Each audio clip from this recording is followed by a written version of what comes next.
Hello there, Sarah from 17 once again, introducing you to my Uncharted 3 crushing difficulty video walkthrough.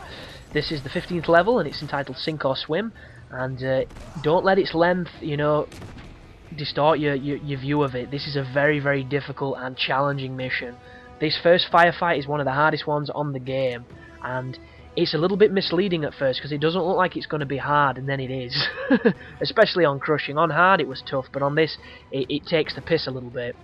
And at the start you'll notice I kill everybody with the grenade launcher as fast as I can. I use that on the shield guy, and then as soon as you kill the shield guy you need to move over here. A little note as well, he only spawns when you move close, so I go around that box and every time you do it, it spawns him. Right, this next section, they all drop from that balcony over there. There's going to be a heavy coming towards you, one guy coming towards you, and two snipers on the balcony.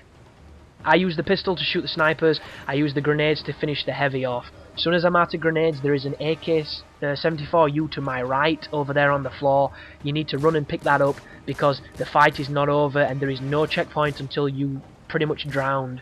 So just keep focusing on these guys, keep using whatever guns you've got. This pipe over here is fantastic cover. There's the 74U. I come over here, I jump directly over cover because they spawn directly behind you, which is so terrible. Do not use that metal as cover, it's fucking useless. I got killed so many times going up against cover in it and still getting shot. That guy rushes every time. There's a guy to my right who's got a bead on me. He needs to die or he's going to kill you. There's a guy directly in front of me shooting down. He does some serious damage, and for some reason I was having a real trouble shooting him.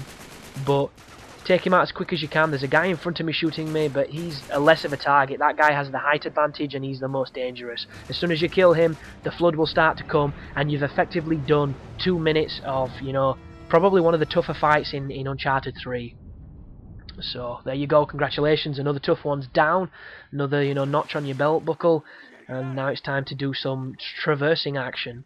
So now that the hold is flooded, you need to move towards that red emergency light over there and climb the stuff. And what we're going to be doing is we're going to be climbing through the ship. It's on its side now, so everything's going to be slightly distorted. And you're just going to be doing a lot of climbing and a lot of running away from flowing water.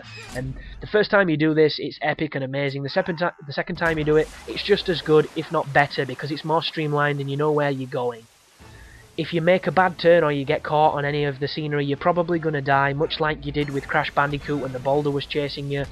And it's just the nature of the beast, but luckily enough the checkpoints are so convenient that you don't lose that much of your game time. But first we've got to do some lovely international track and field and bash triangle till our fingers fall off or our nails snap and we get arthritis or repetitive strain injury or carpal tunnel. And then we're back into being cinematic once again. So as soon as you come back under, you need to move towards the bubbles, move towards the vent. If you don't, Drake will drown. I should know, I was trying to swim down and I couldn't remember the button to do so, and it turns out you're not allowed to swim down, and I choked. Which was kind of funny at the time, but I wouldn't want to repeat it again. So as soon as you come out into this corridor, this is going to be the first example of being chased by the water. You're going to be jumping over doorways as you do so make sure you time your jumps at the last possible second. I cocked them up a little bit on my recording run, but it still works. So, there's the water chasing you. There's me messing up my jump, but luckily enough it goes down into the other corridor and saves my ass. And then you can move forward. As soon as the water starts, jump towards the red cable, and then you've got to start climbing up this other corridor, using the doors and things as handles. And this is one of the coolest things about Uncharted, how they turned the most mundane household objects into something potentially climbable. And I really like that, because there's something cool about climbing around these environments. If you were climbing around, a jungle or something, it probably wouldn't be as cool. It'd be cool if you did it once, but it wouldn't be as cool as stuff like this, because this is like Inception when they start spinning the corridor and everything just goes wacky. It's just there's a lot of fun to be said about this, and this is a great sequence and a great level, but it's got some challenging moments to it that definitely make you remember it for the wrong reason. And it was the same on Uncharted 2. Everybody mentioned how great the train sequence was because it was a technical marvel and a masterpiece, and it was really fun and cool and cinematic. All I remember is how many times I died and it wasn't my fault. So to me, I fucking hated that level. I hated it with every fibre of my being. I mean, there's one bit towards the end where you have to jump towards another train car, and I literally jumped towards it and he didn't grab it for some reason. He just never... Oh, and try not to fall down that hole. I know it sounds obvious and silly, but I've done it. And there's a section coming up where we're going to jump to one of those giant chandeliers that we saw in that pretty challenging room. And when you jump to the middle rope, if you don't jump the right way, you will fall and die, and I've done that as well, so just be real careful. And this is a weird section. If I was in an elevator stood on glass and it was cracking, I think I'd stand on the corners that were the part of the frame and not part of the bloody window.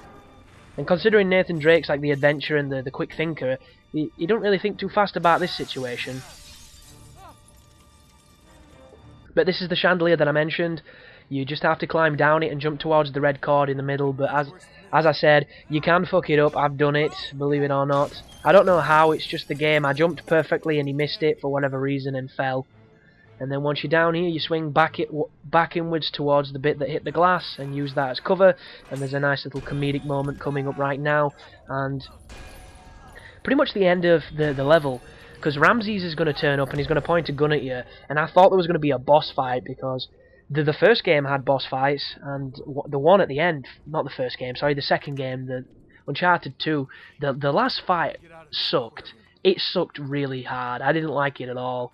And I was expecting this game to have a bunch of boss fights that I probably wouldn't have enjoyed, and I thought that this was going to be one of them, but it isn't, because instead of shooting you, he shoots the glass, and once again you're going to be running away from the water, and the only difference now is this water is going to chase you off of the boat itself and towards the end of the level. So just come cruising down this corridor, keep on moving, doing your thing. There's going to be a lovely little turn here. I missed the jump then for some reason.